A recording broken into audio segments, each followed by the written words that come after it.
අද වෙනස්ම විදිහේ වීඩියෝ එකක් ගේන්න කියලා හිතුවා. ඉතින් අද ටිකක් කලින් නැගිට්ටා උදේ 6ට.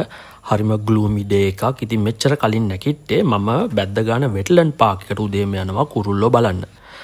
ඉතින් උදේම ලෑස්ති වුණා. ඉතින් මේ වීඩියෝ එක ගොඩක් වෙනස් වීඩියෝ එකක්. මොකද මම සාමාන්‍යයෙන් ගෙන ඔන්ටර්ප්‍රනර්ෂිප් සහ ඔයාලට දියුණු වෙන්න ඕන ටිප්ස් නේ.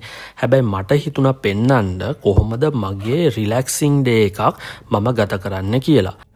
ඔන්ටර්ප්‍රනර්ස්ලා විදිහට අපිට තියෙන ලොකුම ප්‍රශ්නේ තමයි අපේ නිවාඩු දවසක වුණත් අපි ෆැමිලි එක කොහේ හරි ගියත් අපිට හැම වෙලෙම අපේ බිස්නස් එක ගැන අපේ වැඩ ගැන කල්පනා වෙන එක.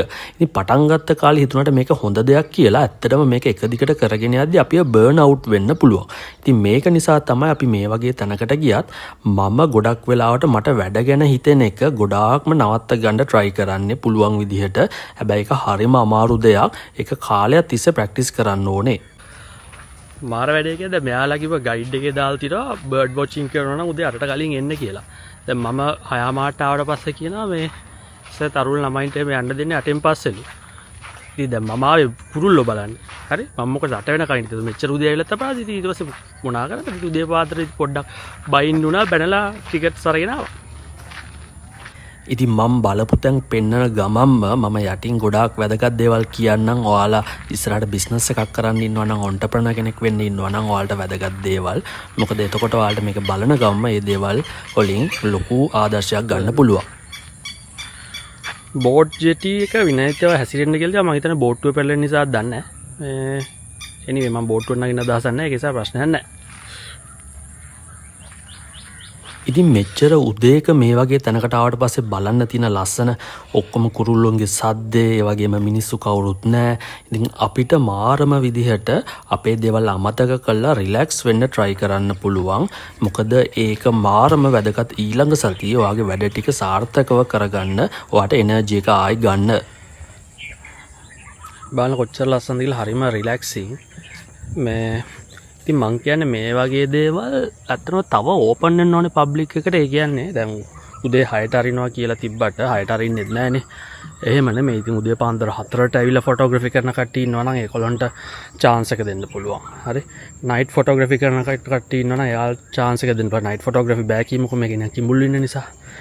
ඒත් මං හිතන්නේ අර පොඩි පොලිසි චේන්ජස් වලින් මේ වගේ දේවල් හරිම ලේසියෙන් වෙනස් කරන්න පුළුවන්. ඉතින් මං දන්නේ ඇයි එහෙම වෙන්නේ නැත්තේ කියලා. මං කිව්වනේ නිදහස් දවසෙත් මට එක එක ඒවා හිතෙනවා කියලා දැක්කට පස්සේ මේක මෙහෙම හැදුවා නම් හොඳයි. මේ පොලිසිස් මෙහෙම වෙනස් කරන්න පුළුවන්. ඉතින් ඔන්න ආයි බලින් නවත්ත ගත්තා. ඒවට ඒ කොච්චර නවත්ත ගත්තා බෑ. නැචරලි ඒවා ඔලුවට එනවා. අනේ මන්ද. ඒ හැමතැනම කිඹුල්ලු ඉන්නවා කියලා ගහල් තියෙනවා.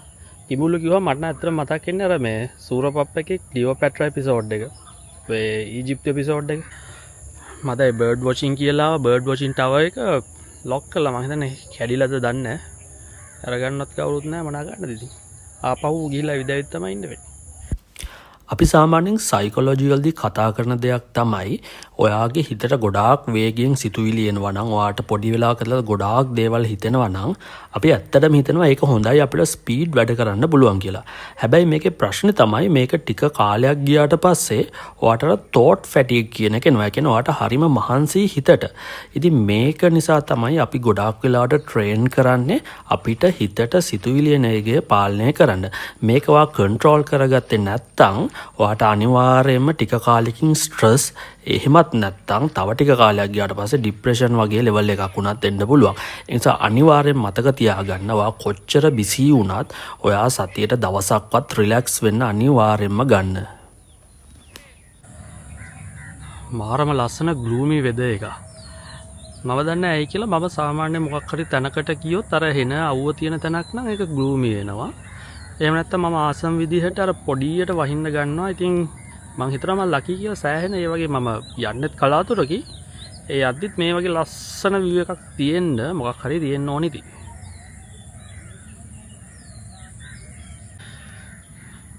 මේකේ හඳුන් දිවියකුත් ඉන්නවලු ඒ කිඹුල්ලුන්ට අමතරව. මං හිතන්නේ අලිමදිවට හරක් කිව්වලුනේ. කෑවොත් එහෙම අනේ මන් දින්ද ගන්නත් බය මොකක් හරි තැනක. දැන් මෙච්චර උදේ පාන්දර මිනිස්සු නැත් එක්කනේ. ලස්සන කුරුඳු ගස් ටිකක් තියෙනවා. මේක දැක්කම පොඩි කතාවක් මතක් වෙනවා කියන්නේ. කුරුඳු ගහ දැක්කම මේ පොඩි කතාවක් මතක් වුණා ටිකක් කාලයකට කලින් වෙච්ච. මට පොඩි කාලේ ඉඳන් පොඩි මේ කැහිල්ලක් තිබ්බා මොකක් හරි අලුත් දෙයක් දැක්කොත් මට ඒක කරලා try කරලා බලන්න ඕනේ. ඒක නිසා මම ඔය කුරුඳු ගැන දැනගත්ත කාලේ මට ආසාකාර try කරලා බලලා කුරුඳු තලලා මම්ම තලලා. ඉතින් ඒක නිසා අපේ මේ ළඟ වත්තක තිබ්බ කුරුඳු ගහක් ඉතින් ඒකෙන් අහලා අත්තක් කපාගෙන ගෙදර ඇවිල්ලා ඒක අර පොත් අයින් කරලා මදිනවනේ පිත්තල කූරකින්. මොකද ඒක යකඩ කූරකින් මැද කළු වෙන නිසා අර දුඹුරු පාට තියාගෙන පිත්තල කූරකින් මදිනවා. පිත්තල කූරක් හොයාගෙන ගෙදර තිබ්බ දිග සොයිබ් එකක්. ඒකෙන් තලලා මේ කුරුඳු ටික කපලා ගත්තා. ඉතින් ඒක මාර සැරයි අර අපි කඩින් ගන්න කුරුඳු එකට වඩා ඒ කියන්නේ මාරම රහයි. මේ ඊට පස්සේ එක ඒවා කරලා කුරුඳු කොළ අරන් තෙල් ගත්තා. මේ එක පොඩි මේ ඇටුම් හදලා මේ ඊට පස්සේ අපි මේ අවුරුදු කීපයකට ට්‍රිප් එකක් ගියා මේ මාදුගංගේ. ඒක යද්දී අර බෝට් එකේ එක්කන් යනවනේ මේ කුරුඳු දූපත් බලන්න. ගියාට පස්සේ ඒක ගියාට පස්සේ ඔන්න මේ කුරුඳු තල්ලා පෙන්නනවා. දැන් තලද්දි මම තල්ලා එක්ස්පීරියන්ස් තියෙන නිසා මට තිබ්බ ප්‍රශ්න අහනවා. මේක තලලා වේලන්නේ ඇයිද මේ? එතකොට මේක අඩු වෙනව නේද? අර එහෙම කියලා. කට්ටිය ඉස්සරහම අර මිනිස්සයා ඇහුවේ නැත මේ මහත්තයා කලින් කුරුඳු තැළුවද කියලා. පිල්ලජ්ජය ඉතින් කඩවාගෙන ආවන්නේ නාවිය. හෙන සයිස් මේ රම්පේ පඳුරක්. මේක පෙන්වන්නේ රම්පේ පඳුරක් මේ කියලා පෙන්වන්න නෙමෙයි. ඒවා දැන් මේක දැක්කට පස්සේ දැන් ඔයාලට ෆීලිං එකක් එනවා නම් මේ රම්පේ කොලයක් වගේ කඩාගෙන බෑග් එකේ දාන් යන්න ඕනේ කියලා. ඒකේට ලංකාවේ තියෙන අර නැචරල් මොන හරි මේ කොහේ හරි තියෙන දෙයක් අතපත ගාගෙන යන ඉන්ස්ටින්ක්ට් එක තියෙනවා. මම හිතන්නේ ඒක අපි මේ කොහෙන්වත් පුරුදු කරගන්න එකක් නෙමෙයි. ඒක අපේ ජීන්ස් වලින් එන දෙයක්. ඒක ලොකු වෙද්දී තමන් පුළුවන් තරම් යටපත් කරගන්න ඕනේ ඉස්සරහට යද්දී. ඔන්න දැන් නම් ලාවට පොදයක් යාගෙන ඉන්නේ. ඒක නිසා අපහු යම් කාර් එකට ඕකටත් හොඳයිනේ. මේ දැන් උදේ 7 මාරයි වෙලාව බඩගින්න මොනාරි කන්න කියලා දැන් බලද්දි හැමදැනම වහලා. මම දන්නේ මේ කැෆේස් කියන ඒවා ඇයි උදේ 7 මාරෙදි තරලා නැති කියලා. ඒක නිසා ආවා මේ මොනාක් ඉම්පීරියල් එකේ කැෆේ එකට ෆස්ට් ටයිම් try කරන්නේ. මොකද මම ලේසින් එලිට එන කෙනෙකුත් නෙමෙයි ගිහලා බලමු. ඉතින් මම දන්න තරමේ මේ කැෆේ එක එච්චර පොපියුලර් නැති වුණාට මේ තියෙන වයිබ් එකට මේ ග්‍රීනරි සීන්ස් වලට මම සෑහෙන්න ආසුණා. ඒ වගේම ගොඩක් කට්ටිය හිටියෙත් නෑ කැෆේ එකේ. ඉතින් ඒක නිසා අපිට අපේ පාඩුවේ හරිම රිලැක්සිං විදිහට අපේ උදේ බ්‍රෙක්ෆාස්ට් එක ගන්න පුළුවන්. ඊටත් අමතරව මේ කැෆේ එකේ හරිම අමුතු සහ යුනික් ස්වීට්ස් සහ ෂෝට් ඉට්ස් කලෙක්ෂන් එකක් තිබ්බා. සාමාන්‍යයෙන් වෙන තැනකින් හොයාගන්න අමාරු. ඒ වගේම ප්‍රයිසස් උත් සෑහෙනම රීසනබල්. ඉතින් උදේ පාන්දර ගොඩාක් ස්වීට්ස් කන්න හොඳ නැති නිසා මම ස්වීට්ස් ಜಾති කීපයක් සහ බීෆ් සෑන්ඩ්විච් එකක් ඕඩර් කළා. ඉතින් මේ වෙලාවේ මම කියන්නම් අපේ නියුට්‍රිෂන් මොන වගේ වෙන්න ඕනද කියලා. මොකද හේතුව ඔයා ගොඩාක් මොලේ වෙහෙසෙන කෙනෙක් නම් මේ නියුට්‍රිෂන් කියන දේ ගැන සෑහෙන හිතන්න ඕනේ. මොකද ඔයාගේ මොලේට ඕන නියුට්‍රිෂන්ස් ටික හම්බුනේ නැත්නම් ඔයාට ඕන පර්ෆෝමන්ස් ගන්න බෑ. ඉතින් ලංකාවේ සාමාන්‍යයෙන් කොමන්ලි තියෙන ප්‍රශ්නයක් තමයි ලංකාවේ මිනිස්සුන්ට ප්‍රෝටීන් ඌනතාවයක් තියෙනවා. ඒ කියන්නේ ප්‍රධානම හේතුව තමයි ලංකාවේ ප්‍රෝටීන් වර්ග ගොඩක් ගන්නන්නේ මස් වර්ග එහෙම. ඉතින් මේක නිසා ලංකාවේ මිනිස්සුන්ගේ වැඩෙන ප්‍රමාණය ගොඩක් අඩුයි. ඉතින් මේක අපිට තරුණ කාලේ තේරුම් නැති වුණාට මේකට වයසට යද්දී අපිට තේරුම් ගන්න පුළුවන් වෙනවා. මොකද අපි මාර ඉක්මනට දුර්වල වෙනවා. හේතුව තමයි අපිට දවසකට ඕන එක පෝෂක පදාර්ථවල ප්‍රමාණ තියෙනවා. ඉතින් මේ දේවල් හරිම පරිස්සමෙන් මැනලා කරලා ගන්නවා මම මගේ දවසේ මීල් ප්ලෑන් එක ප්ලෑන් කරද්දී. ඉතින් ප්‍රධානම දේ තමයි අපිට කාබෝහයිඩ්‍රේට් සුගර් වගේ දේවල් ඕන තරම් කන්න පුළුවන් වුණාට අපි ප්‍රෝටීන්ස් හරිම අඩුවෙන් ගන්නෙ. ඒ නිසා මම මොන දේ කළත් අනිවාර්යයෙන්ම මීට් අයිටම්ස් මගේ වේල් තුනටම එකතු කරගන්නවා. මොකද එහෙම නැත්නම් අපි කොච්චර අපේ පර්ෆෝමන්ස් වැඩි කරගන්න try කරගත්තත් අපිට ඕන ඒ පර්ෆෝමන්ස් ලෙවල් එක අපේ ඇඟෙන් අපිට දෙන්න විදියක් නැහැ. හරි දැන් යන්න තැනක් හිතන්න ඕනේ කොහෙද යන්නේ කියලා. මේ තව පොඩි අවශ්‍යතාවයක් තියෙනවා මට මේ මවුස් එකක් ගන්න. හේතුව මේ අර ගොඩක් වෙලා සාමාන්‍ය මවුස් එකෙන් වැඩ කරද්දී මේ හරිය පාම් එක ගොඩක් වෙලාට අර මේසේ රබ් වෙන නිසා ඒක රිදෙන්න ගන්නවානේ. ඒක රිදෙන්න ගත්තට පස්සේ ඒක සතියක් විතර තියෙනවා. ඒ කියන්නේ ඔක්කොම මේ අත උරෙස්ස ඔක්කොමත් එක රිදෙන්න ගන්නවා. ඉතින් ඕක මට දෙපාරක් විතර කලින් වුණා. එහෙම කියලා වැඩ නවත්තන්නත් බෑනේ. ඉතින් ඕකට එක සොලියුෂන් එකක් තමයි අර vertical mouse කියන එක ගන්න එක. එතකොට අර arm එකේ natural position එකට අපි handshake කරන position එකට mouse එක තියෙන නිසා අර මේ හරියට palm එකට wrist එකට යන tension එක අඩුයි. ඒක මම දන්න තරමින් ගොඩක් වෙලා පාවිච්චි කරන්න පුළුවන් කියලා. ඉතින් vertical mouse ගොඩක් shops වල නැහැ. බලමු ගිහිල්ලා මේ තියෙන shop එකක එක ගන්න ලොකු මනාවක් තියෙනවා බලමු.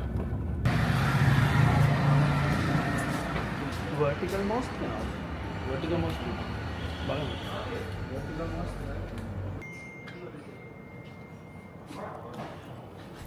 ඉතින් යාළගාව මොඩල්ස් දෙකක් තිබ්බා. ඉතින් පළවෙනි මොඩල් එක මට හිතුණා ටිකක් පොඩි වැඩි කියලා. මොකද මේක පාවිච්චි කරද්දි තාම මගේ පාම් එක ඒ මවුස් මැට් එකේ වදිනවා. ඒක නිසා ටිකක් ලොකු මොඩල් එකක් බලන්න මම වෙන එකක් ඉල්ලුවා. ඉතින් මෙන්න මේ මොඩල් එක මට සෑහෙන හොඳයි කියලා හිතුණා. මොකද මගේ මුළු අතම මවුස් එක උඩ තියෙන්නේ. මවුස් එක එහාට මෙහාට කරද්දි මැට් එකේ රබ් වෙන්නේ නැහැ. ඉතින් ඒකනේ මගේ තිබ්බ අවශ්‍යතාවය. ඉතින් ඒක නිසා මම මේක ගන්න ඕනේ කියලා තීරණය කළා. මේකත් අරගෙන ගොඩක් අවුව වැටෙන නිසා මට හිතුණා එළිය ඇවිදින එක තේරුමක් නැහැ කියලා. මොකද අවුවේ නිකන් කර වෙන්න ඕනේ නැහනේ. ඉතින් ඒක නිසා මම පොඩ්ඩක් කීල්ස් එකට ගියා බඩු ටිකක් ගන්න. මොකද මේකෙන් පස්සේ මම යනවා මගේ අනිත් ගෙදරට කඩවත.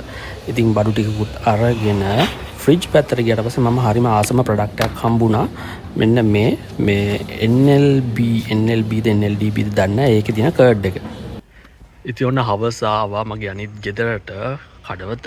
ඉතින් මේ වාහනේ දැම්මා දාලා මම ගත්තා මගේ සෙකන්ඩරි වෙහිකල් එක. මම මෙයාගේ සෙකන්ඩරි වෙහිකල් එකක් තියාගෙන ඉන්නවා සාමාන්‍යයෙන් පොඩි වැඩවලට. මොකද ළඟ දුවන ඒවාට ලොකු වාහනේ යන්න බෑනේ. ඉතින් මේක මගේ all time favorite එක. ඇලියන් එක කට්ටිය දන්නවා මේක ගොඩක් කට්ටිය ආස වාහනයක්. ඉතින් හරිම සැපයි. ඉතින් මම තාම තියාගෙන ඉන්නවා මේක මගේ ළඟ දුවන පොඩි වැඩවලට. හරි. ඉතින් තව වැඩ ටිකක් තියෙනවා කරගන්න. අපි ගිහිල්ලා බලමු.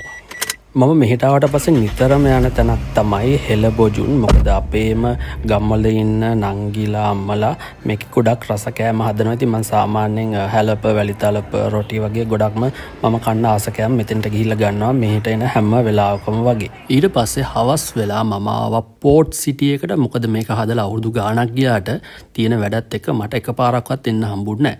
ඉතින් ඇවිල්ලා පොඩ්ඩක් බීච් එකේ රිලැක්ස් වෙලා ඒ තියෙන ලස්සන සන්සෙට් view එක බලලා එතන ටිකක් රෑ වෙනකන් තනියෙන් ගත කරලා ඊට පස්සේ මම තීරණය කළා ඒ දවසේ ඒ වැඩ ටික ඇති කරපු. මොකද ටිකක් වැඩිපුර මහන්සිනොත් එහෙම පහවදා දවල් වෙනකන් නිින්ද යනවා.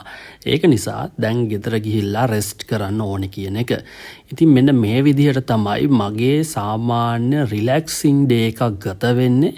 කිසිම වැඩකට ඔළුව යොදවන්න නැතුව ඉන්න මම try කරන ගමන්. මොකද මං කලිනුත් කිව්වා වගේ හිතන්න එපා මේ දවසේ වැඩ නොකර ඉන්න එක අපිට පාඩුයි කියලා. මොකද මේ දවසෙත් වැඩ කරලා ස්ට්‍රෙස් වුණොත් ඔයාට වෙන පාඩුව කවර් කරගන්න සති 2-3ක්වත් යනවා. ඉතින් ඊට වඩා ලේසි මේ වගේ එක දවසක් අපි ඕෆ් එකක් ගන්න එක.